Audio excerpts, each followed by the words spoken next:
our incoming programs chair, Kristen Swift. She's going to be leading us in a challenge success presentation to explore and consider expectations for our graduates. So with that, I'll hand it over to you, Kristen. Great, thank you so much. Jenny, I'm not sure if you're co-host or not anymore. It's not really telling me, so it's not letting me make you co-host. So Chris, if you can make her co-host again, that'd be great. Okay. Thank you so much for coming and our few little technical errors we just had there, but we are recording this just so you know. So if you have to leave, and hopefully you don't, or if you want to show it to friends, we will put it out to you soon. I'm just very excited you're all here tonight. My name is Kristen Swift, and I am the parent representative for the Challenge Success Committee that we have at South Pasadena High School.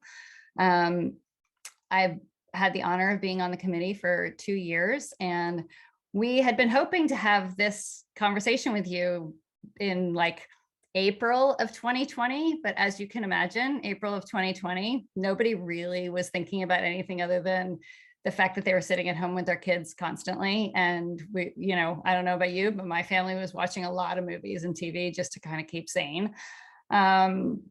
So we've had to put it off for a little while. So we're really excited to be here and to do this presentation with you. Some of you may remember that we have done some things about Challenge Success and with Challenge Success's name. A year and a half ago, we had a presentation that Challenge Success gave the community called The Well-Balanced Student. It's a fantastic presentation. If you did not get a chance to see it and you'd like to, it's on our Challenge Success website, which I am going to post later for you to see. And you can go on there and watch that video again. It's a brilliant presentation. We're going to do a few things tonight that kind of happened in that presentation, but that's a really good presentation to let you understand more about Challenge Success. Principal Eldred has also sent out some things to the community about other opportunities that Challenge Success has had. Some of them are free, some of them you pay $10 or $15. They have one about college that is really, really good. A lot of times they ask you to pay $10 just because they are a nonprofit and they're trying to raise some money. But the $10 is the best $10 you're ever going to spend. I used to live in the Bay Area where Challenge Success is based out of Stanford, and I used to go to their seminars whenever they would allow the public in, and even those they would only charge $10 to go to. So I used to go to those many, many years. And so that's why I was excited to join Challenge Success Committee when I got down here. So tonight, though, we want to start from scratch, and we're going to give you the background of how we first partnered at South Pasadena High School with Challenge Success. Since I wasn't a parent at South Pas at that time, I am going to introduce Vice Principal Janet Wichman and our counselor Tracy Ishimaru, and they're going to tell you a little bit about the history of Challenge Success and how it got started here. So I'm going to get up my slides.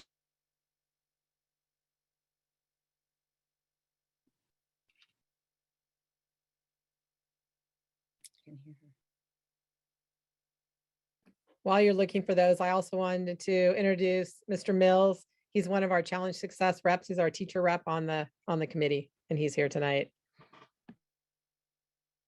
And Xochi's here too. Our student rep.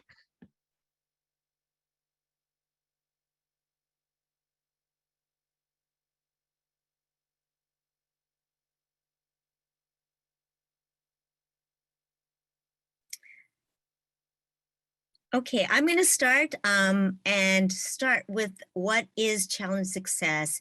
It is a program that started from the Stressed Out Student Project at Stanford. It really is talking about what is success. Everybody has a different view of success or a different thought pattern of what would be successful for themselves, for their children, and what do we really want for our children. So, for example, I have 2 children, and success means very different things to both of them. Those of you who have more than one child, I'm sure that it really holds the same thing for in your family too. They're not carbon copies. So we decided as a school in 2016 to partner with this program called Challenge Success. Kristen, can you move to the next one? Because I wanted to talk a little bit what this is. It's going to be, we work with schools and the families, and we all partner with each other to really come up, what can we do to have healthy, engaged students? And so we started in 2016. One of the things that I found as being one of the counselors, academic counselors at the high school, when I got there, is there was an uptick of what students thought to be successful at the high school, which would translate to be successful at college, and then to be successful in their adulthood. They started thinking first, for one part of it was the AP classes. AP classes are college classes, college level classes. And when I started at the high school in 2011, I noticed that students started to add on more and more classes because they thought the more that they did, the better their chance was to get into the school that they wanted to when they went to college. Unfortunately, that isn't the correlation that we found out through the data, but they kept adding more and more, including they kept having more extracurriculars. They were joining more sports. They were doing all this, and they were having less and less sleep because they thought that was the key to be successful. They were worried about where they were going to go to college.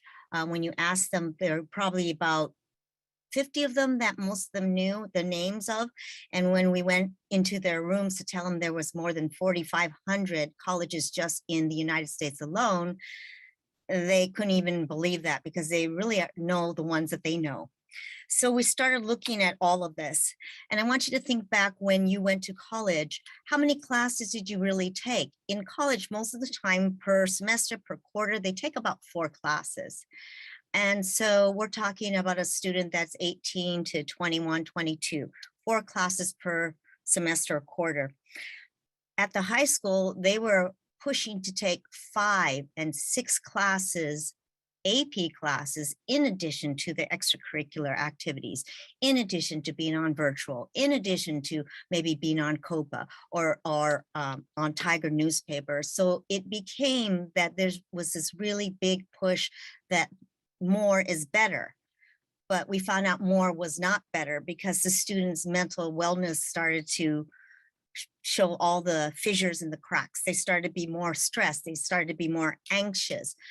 Students were being hospitalized. There were a lot of things that were going on that we could see underneath.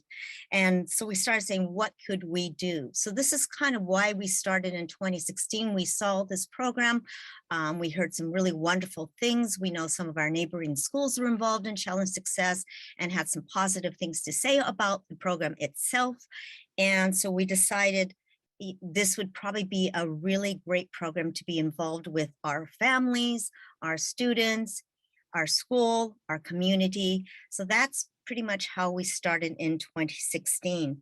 The other part I wanted just to mention very quickly was about one of the things that we looked at also for the college, which was called the American Freshman Survey.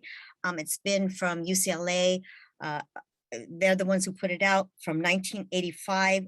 Their last one was 2019. And one of the questions that they asked were about the mental wellness of their freshman students getting there at UCLA and across the board, all the different universities.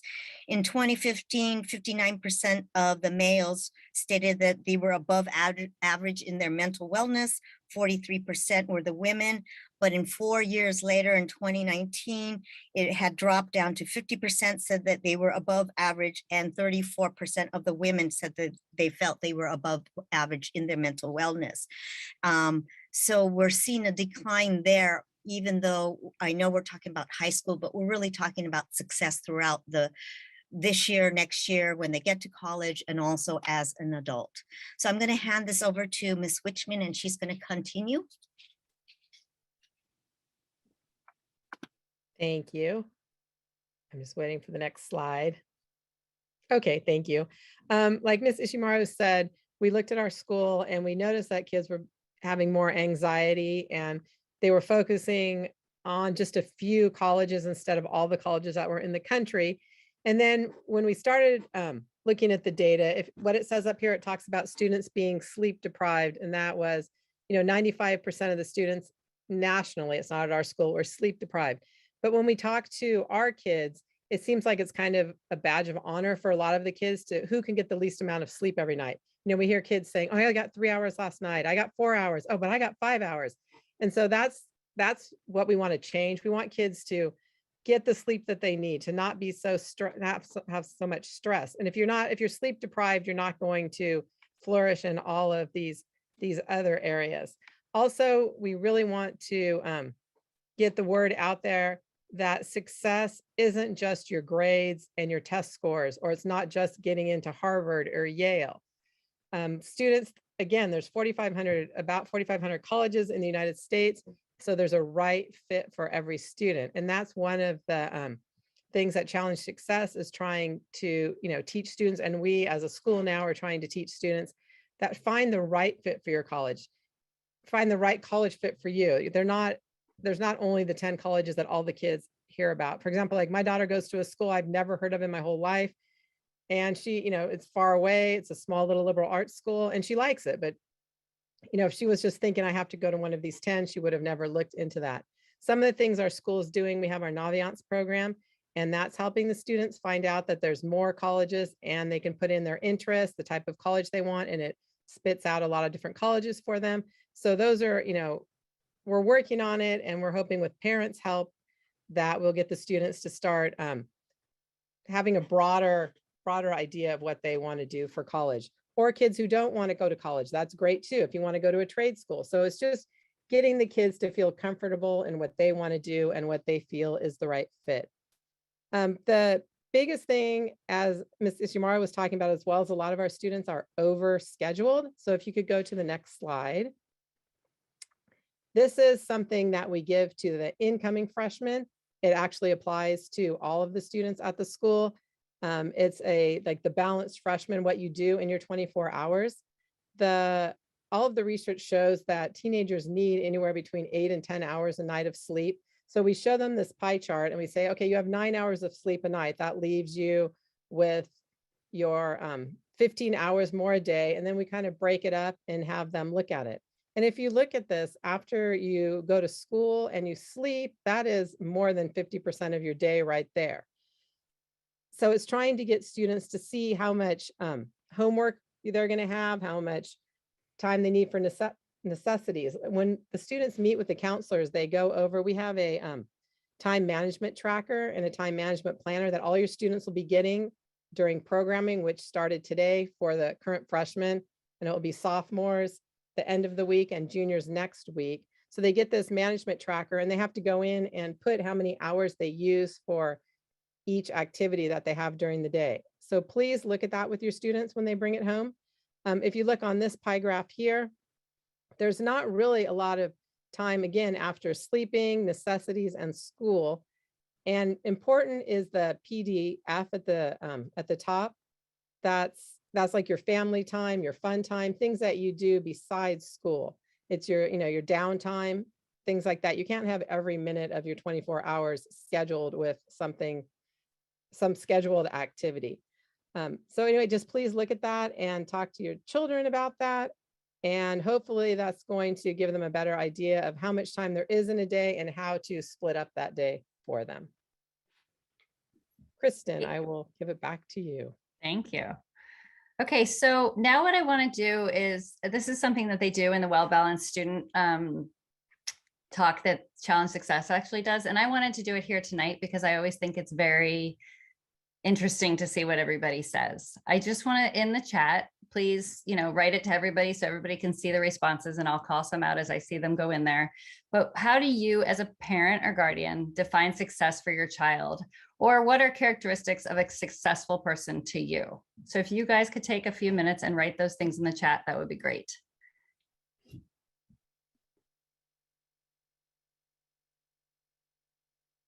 Feeling accomplished, self-sufficient, self-advocacy, when you enjoy what you do. Success for my kids is showing improvement, not feeling overwhelmed, balance, mental wellness. Success for my kids is they are happy and fulfilled, have a positive attitude in life. They can care for themselves and others, empathy, emotional intelligence. They're happy. Independence, striving for excellence, looking forward to going to school each day. So all of these, pretty much everything we've said on here is not what Challenge Success has seen students say. When they've asked students the same question, a lot of times the top answer is, I'll be successful when I have a lot of money. The second answer is, then I'll be successful when I get my college selectivity acceptance, or I'll be popular. So it's none of these things here. They're kind of challenging this very intrinsic, narrow notion of success with Challenge Success, and so are we. We really want our kids to feel like, you know, they're going to be happy in life. And what is happy? I mean, even, you know, sometimes my kids have said to me, well, how much money does that person make? That's how I'm going to decide what to do. And I'm like, let's talk about this. It doesn't matter, like, yes, you want to make a certain amount of money, of course, but you want to also be doing something that you find interesting. I mean, if you have the ability to do that in life, we want you to, be happy in other ways as well. So clearly, we know all the parents really think that, and we're trying to do what we can to help students get to there. So this brings me to what Challenge Success calls the SPACE framework. School teams that work with Challenge Success learn to create space so students become more engaged, less stressed, and have a mindset conducive to intrinsic motivation and growth. This systemic approach looks at the SPACE stands for students' scheduled use of time, project and problem-based learning, alternative and authentic assessment, climate of care, and education for the whole community. This helps promote engagement, well-being, and students who take pride in their progress and process as learners. The following slides, I'm going to show you how South Pasadena High School has worked over many years to alter the school community to help our students in terms of the SPACE framework. So we have block scheduling, we have late start days. I know my son loves those. Late start finals and 8:30 school time. Finals were moved to after winter break. So even though we start really early in August, it's really nice that, before winter break, not after winter break. But it's really nice to have those before the winter break so they actually get a break. Teachers have conflict calendars, so they try their hardest to, if they know that students are in similar classes, that they will not have, big tests on the same days or big projects on the same days. Knows the homework over school breaks. And as Janet was talking about the time management tracker and planner that your kids will get this week and next week during programming, I also have it later so you guys can see what that looks. Oh, I have it right here, actually. So this is what they look like. So you guys can see what that looks like. And hopefully this will help you with planning with your child for the semester. I also do have a PDF at the end that I'm going to give you all that has a link to these as well, in case you have children like some of us do who don't show you anything. Just, sometimes that happens. So then we have project and problem-based learning. Sorry, I'm not good with my animation here. So they've done a bunch of professional development days devoted to project and problem-based learning that Challenge Success helps children learn better, and it's better for them. In 10th grade, so some of the social studies classes have this unresolved world issues projects where students conduct action research and connect with community organizations. And then there's the career research project that some 12th grade English classes do, and they work with a mentor while researching a career of interest, which is awesome. So then we have A. This allows students to revisit areas of weakness. The test corrections, some teachers do this. It allows students to revisit areas of weakness and potentially improves both learning and grades. Now, not all teachers do this, but different teachers have different ways of learning. So there are ways that we have informed teachers, these things will help students. If you can, this would be a great thing to put into your planning. Some teachers have checks for understanding. It includes exit tickets and other means of specific individual monitoring for learning. And then more application-based assessments, which are used to synthesize learning with real-life applications. We also have a climate of care, 60 seconds, which is a way of students taking a check, like taking a break, you know, calm down, get into class. Let's all focus on the fact that we're here. It allows them to be present instead of like sitting down and just going forward with the day. Peer mediators. They work to provide wellness opportunities in addition to mediation for conflicts. There are student clubs, which are a wonderful thing to be a part of and have your student join. There's a student rep on the leadership team so that students can give their feedback to the leadership team whenever things, you know, they feel things should change at the school. There's the wellness website, which was put together, I think, during COVID at some point. I also have a link to that at the end that I will give you. And the district has sent out social emotional resources in the last couple of months that I will also send you the link to at the end. As far as education for the whole community, there's professional development for the teachers and staff. They've done anti-bias training, social emotional learning, responses to students, I wish comments. We're going to tell you about the I wish campaign in a little bit. Homework revision, modified grading, project and problem-based learning, and more. There's also student shadow days. So in the beginning, when Challenge Success first started, and we're hoping to do these again at some point, teachers and administrators actually, you know, asked a student, can I follow you around for a day? So they could see what it was like to be a student and how just crazy it was with everything coming at you all day. And it was really informative to how they wanted to change things on the campus when they found out how busy it was for students. And then the I Wish campaign, like we mentioned above, and we will show you our I Wish video in a few minutes. And parent forums like this. So that's why we really wanted to start the parent forums this year, because we really want to get parents involved and get feedback from parents to bring back to the committee so you can also help inform what we're doing with Challenge Success. Who's on our team? Just so you know, who is on our team. Administrators, we have Principal Eldred, we have Vice Principal Wishman. Our teachers are, I don't know where this mark came from, Shane Mills, Nader Modaris, and Casey Shotwell. Tracy Ishimaru, who you met earlier, is our counselor. Our students are Matthew Lee and Sochi Quinones, and our parents are Saida Staudenmeyer and myself. So we're happy to represent you. If you know any of those people, please feel free to reach out to them at any time with any feedback you have. But hopefully on the parent guardian side, we will be having more and more of these evenings where we can interact and get your feedback in a more formal and communicative and way. So what's my parent role and Saida's parent role in the Challenge Success Committee? Our role, just so you know, and you can come to us with anything, is to really represent the ideas and concerns of your school's parent community. So we're here to bring back the ideas of what's out there. You know, we will, of course, make sure it's not just one person saying something. We want to really have a discussion and make sure this is something that the community feels is an important thing. But we want to hear all voices and we want to talk about it and have great discussions about what is out there and what parents are concerned about. We're here to communicate the purpose and activities of Challenge Success to you. So we want to continue to have these forums and evenings so we can tell you what the committee is doing and what has been decided and how our goals are. We're going to educate parents. And we're going to involve parents and others in meaningful activities related to our vision and goals. So what are our priority areas for this year? So our first thing is we want to gather data.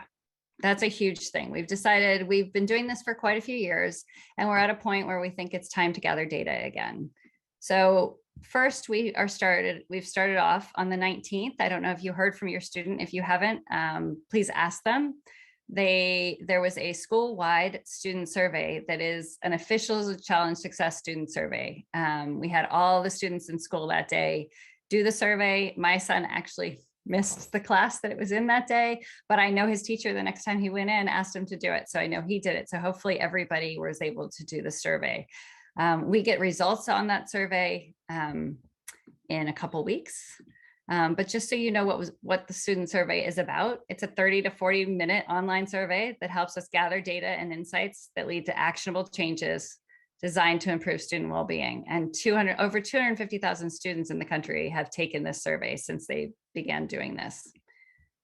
These are the topics that they cover: physical health and well-being, academic engagement, support and belonging at school, homework and extracurriculars, grades, assessment, and parent expectations. So that was already given to your students. Our committee meets with Challenge Success next Thursday, or this coming Thursday, to review those results. And we will have a follow-up meeting with all of the parents at the end of February. I'll let you know more about that at the end of this meeting, to go over what the results were of that student survey. So then other priority areas are, we're also doing an informal parent guardian survey. So the parent guardian survey is something, we didn't use the Challenge Success student survey because they're quite pricey to get their feedback. So we created our own. And as we get to the end here, I'd really like to encourage you all to take that survey tonight. If you do have an extra 10 to 15 minutes when we get off this call, I'm going to put it in the chat at the end. We will also have Mr. Eldred email it out in the next day or so. We have about a week to 2 weeks where we're going to be gathering that data from you. If you can take the time to do it, we would really, really appreciate it. We also have the I Wish campaign. Again, you're going to see that in just a minute. Parent guardian forums and discussion groups, as I already mentioned. And with all of this data and everything that we're doing, we're hoping to create new goals for the rest of our school year and beyond. And again, we're going to have more forums to include you in those, in the goals, what we're doing, and let you know what's going on.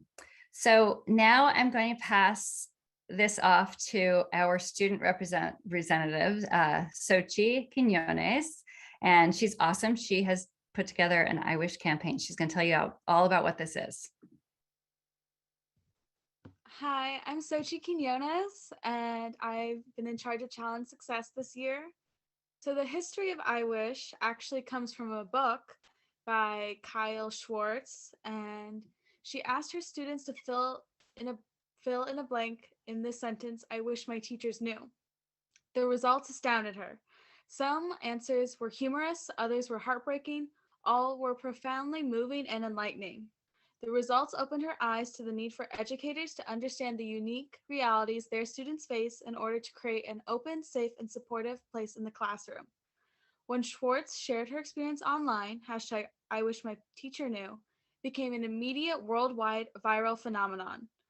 Schwartz's book tells the story of I Wish My Teachers Knew, including many students' emotional, insightful responses, and ultimately provides an invaluable guide for teachers, parents, and communities.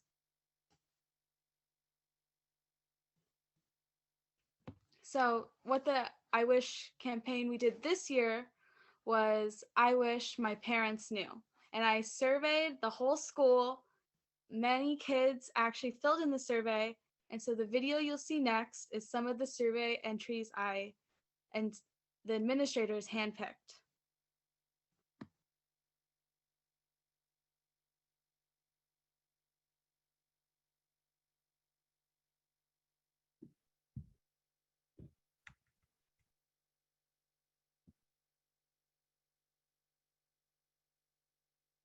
You probably are going to have to output the audio.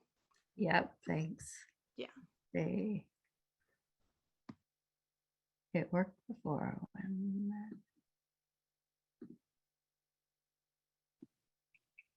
Kristen, on the bottom, right near the arrow, do you see on the bottom? And it has the line going through the sound. Can you unclick that there? Oh, thank you. I can't see it because all of my things are in front of that. Hold on. Thank you. Let's go back.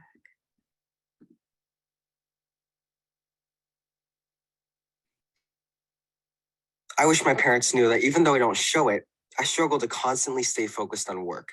This means that on occasion when I come up to them with an issue, in their minds, it's not a big deal because it's not a consistent problem. I wish they knew that I'm struggling and I need them to understand that I can only do so much before I completely crash and burn. 10th grade. I wish that my parents knew comparing me to other kids is tiring on me. Other kids are taking higher classes than me, and I'm trying my best to go on my own speed.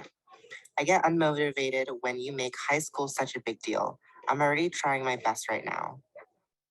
9th grade. I wish my parents knew how much they stress me out. I wish they knew that getting bad grades is a problem that should be solved rather than a bad behavior that needs punishment. I wish my parents knew how much I'm trying my best every single day.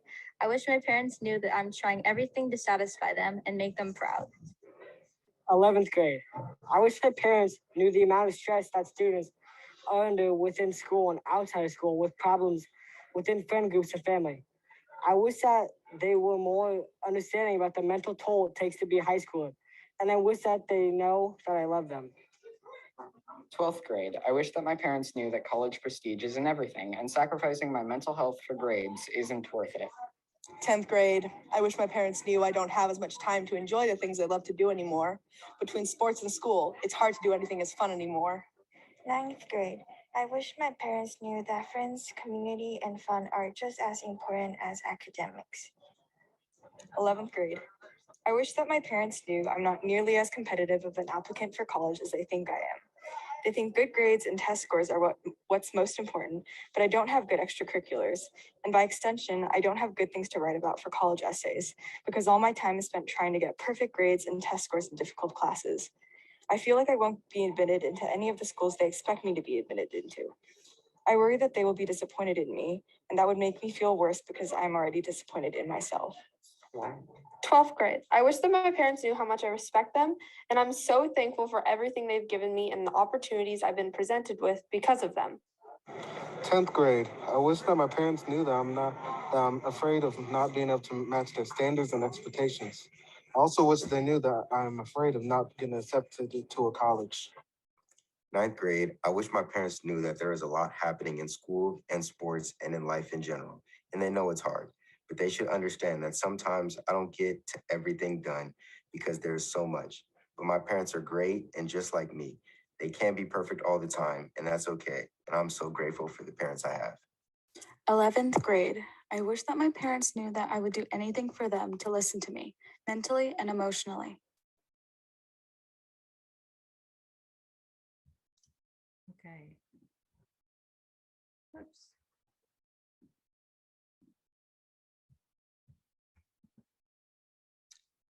Okay, so that's a pretty, I don't know about you, it's always hard for me to listen to these things.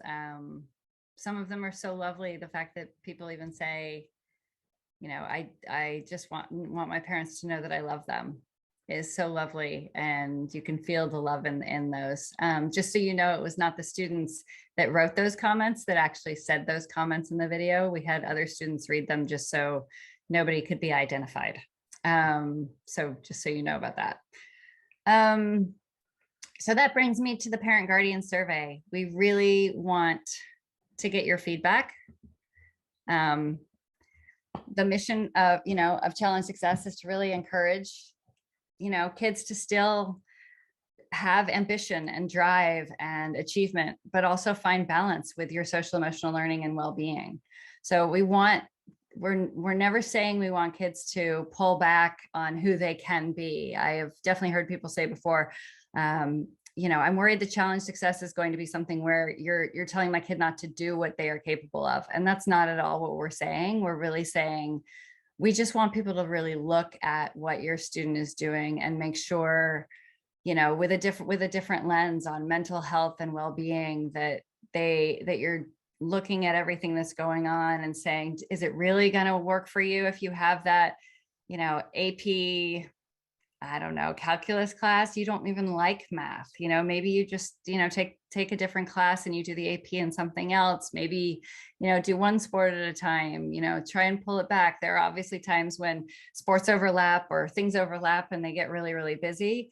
But just to really have that conversation with your student. And that's where those worksheets come in that Janet Wichman was talking about earlier, is to really look at that and see, well, how much time are you going to be spending doing this? we just really want to encourage that. You know, our overall goal is to remove the stressors for the kids, but we don't want to do this in a vacuum. We want your feedback. We want students' feedback. We want teacher feedback. We want administrator feedback. And we're really hoping to work together to, you know, do other things for the students that will help them along this way. So please, please, please fill out the parent guardian survey that I'm going to put in the chat in a few minutes. Again, it's going to take about 15 minutes, I think.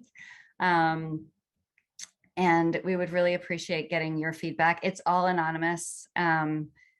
I think there's a setting in there where it might mention what your email address is, but that's only so if you have to pause, it kind of saves where you are, because it does take so long. It'll recognize who you are to come back in, but it's not sharing your email address. So just so you know, it is completely anonymous. We have no idea who you are when we get the data.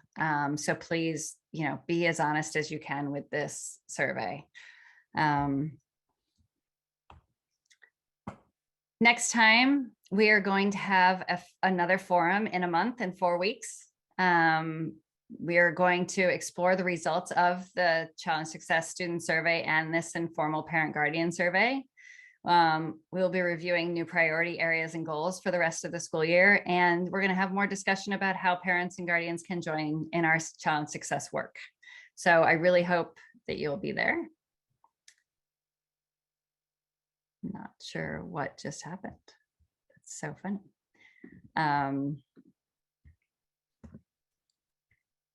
And because we don't want to leave you empty-handed, I'm going to put a chat in the chat, a PDF with live links to all these different resources for you. So the PDF will have a link to the parent guardian survey. It'll have our SPHS Challenge Success website, which has the I Wish campaign, I Wish video on it. It'll also be a link to the I Wish video.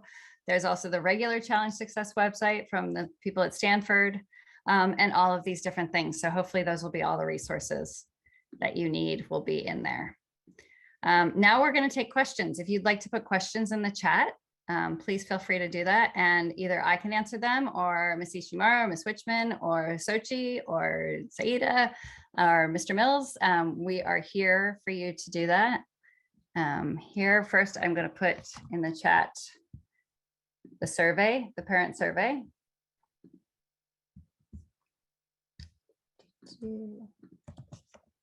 So that's the parent survey. You can also find it. It's going to take you to our South Pasadena High School Challenge Success website that we've put together with the help of Miss Engelhard. She was on the committee last year. She wasn't able to be on it this year, but she's been an awesome resource helping us out with that as well, which has been fantastic. And then this is the link to the PDF that has all the stuff on it that I just mentioned, all those links. So please, you know, click on that link, save it down, and and feel free to, you know, go to any of those links or anything. And yes, there's a question already in the chat. Do we want 8th grade parents to fill out the questionnaire? We do, because we're planning goals for the next, you know, not just the next couple of months, but for the next couple of years. So if you feel like you'd like to fill out the survey, we would love to hear your feedback. And we do ask what grade your child is in, so we will know that you're an 8th grade parent. That's the other note is, if you do have multiple kids, either, you know, in 8th, 9th, 10th, 11th, 12th, please fill it out thinking of that child in mind. I don't know about you, but my kids are all pretty different. So if you want to fill it out multiple times for the different children, because they have different things going on in their lives. I mean, one of my kids loves to do drama and one loves to do sports, and, you know, I mean, totally different lives. Please feel free to fill it out a couple of times. We'd love to get the feedback to kind of based on your feelings about your different children. Okay. I can answer the third question. If you want. Go ahead. I'm at the basketball game, so if you hear some loud noise, that's where I am. The past Challenge Success forums, if you go to the Challenge Success website, the one that they have all the dates posted. They don't have the old ones posted on there for you to watch. But Kristen, were you saying that we have the college? You had the Balanced Child is on ours. So yeah, you have to go to the Challenge Success website, and they have them like 3 or 4 times a year. So they're always offering them. So you should be able to. They are. And and they usually don't just keep them up there because they do want to earn money from them sometimes. So that's kind of why. But we, Mr. Eldred, I know, has been already sending out things in his Friday emails sometimes when there are different things. We're also going to try and be sending out more and more just challenge success based information, articles that they send us, things like that. But if you do look on our challenge success website, here are a bunch of videos that are really awesome videos. So here's the well-balanced student presentation that they did for our school. It's an hour. It's so worth your time. It's great. If you don't know Julie Lithcott-Hames, she's amazing. Such a good person to talk. And there's a couple of other ones on here that are just really, really great. What does a healthy kid look like? Denise Pope, who's one of the founders of Challenge Success, has a little thing there. This Malcolm Gladwell, I thought was an interesting one recently. You know, you shouldn't go to Harvard. Well, you know, just that title makes you want to watch it. It made me want to watch it. So it's interesting. And then on the home page here, we also have, we just updated it. We have that I Wish My Parents Knew video, some new articles and videos that have come out, and some other recommended readings from the last couple of years. If you just look around this whole website, we have so many different resources for you. And you're welcome to always, our email is on here. You're welcome to email us and ask us any questions if you need other resources or have any other questions. So please feel free to do that. Okay. What are the conflict calendars? Tracy, can you speak to the conflict calendars a little bit? Or Janet? Sure. Shane, do you want to speak to it since you're in the classroom? Yeah. Yeah, I could say a little something.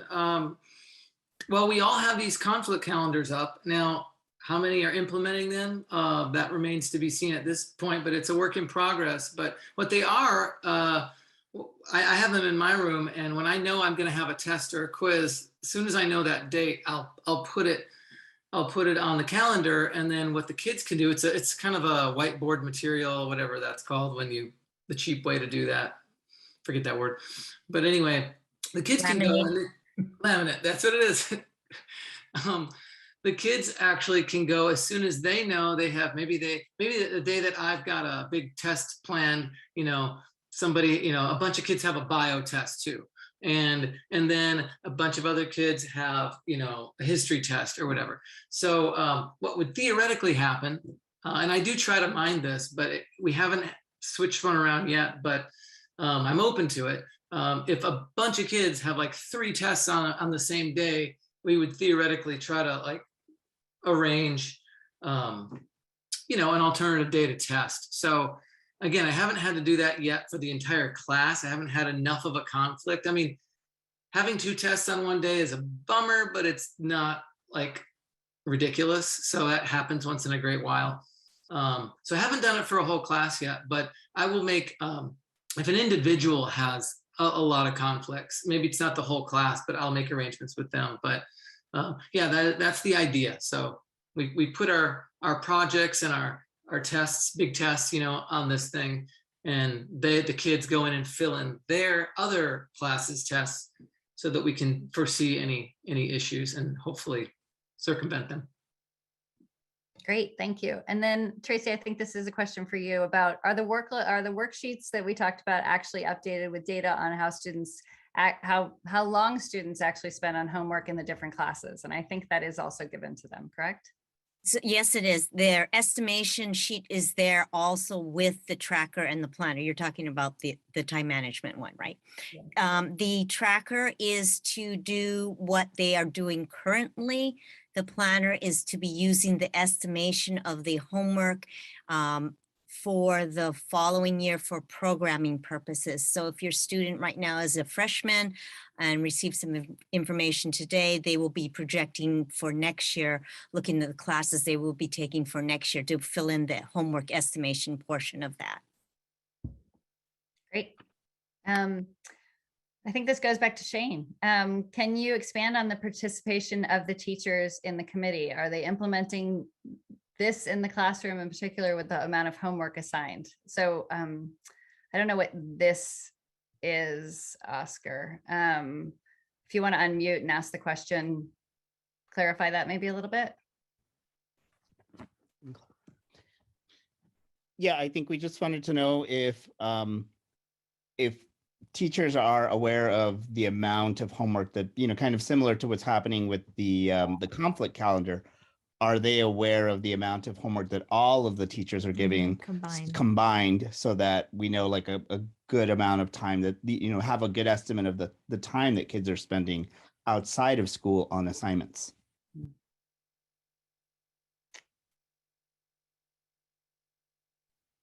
Would that come back in with that, what Tracy was just talking about, where at the beginning, when you're planning your coursework, they give you a whole sheet where you can estimate how much time, like my son's taking 3 APs this year, he's in his junior year. I was like, oh my gosh, this is too much. But we looked at like how much homework it was going to be and decided, okay, because your other classes aren't so rough, I think you're going to be able to do this with your volleyball or soccer. Does that answer your question? I don't know if the teachers are necessarily knowing how much the students have because they don't know every student's workload. Right. One thing we are doing is working with the staff, and at our faculty meetings, we talk, sorry, it's loud out here. We talk about homework a lot, and we're looking at ways to make, homework more effective, do more like quality instead of quantity for homework. So that's always an ongoing discussion with the staff. Great. The next question, are the AP tests on the conflict calendar so teachers know not to give other big tests on those dates? They're not, the AP tests aren't on the conflict calendar, but they're on our school calendar. And it's kind of an unwritten rule not to give any other tests while the kids are taking AP tests. So hopefully that continues. We'll just, not being at school for a few years, we just need to remind everyone about all the things that are coming up in the spring. Something good just happened there on the basketball. I don't see any other questions. Are there any other questions? If anybody wants to raise their hand or put them in the chat. Okay. I think that's it. I just want to thank everybody for being here. And, I'm very accessible on our website. It does have my name and it connects to my email. So you're more than welcome to email me at any time to ask any questions. Again, I'm really looking forward to meeting with you all again in 4 weeks, giving you all the data. And then hopefully we're going to start some other parent meetings outside of, these huge forums where we can get together and just have some chats about what we really want to give us feedback. So look forward for that. And thank you so much for coming. Have a great night.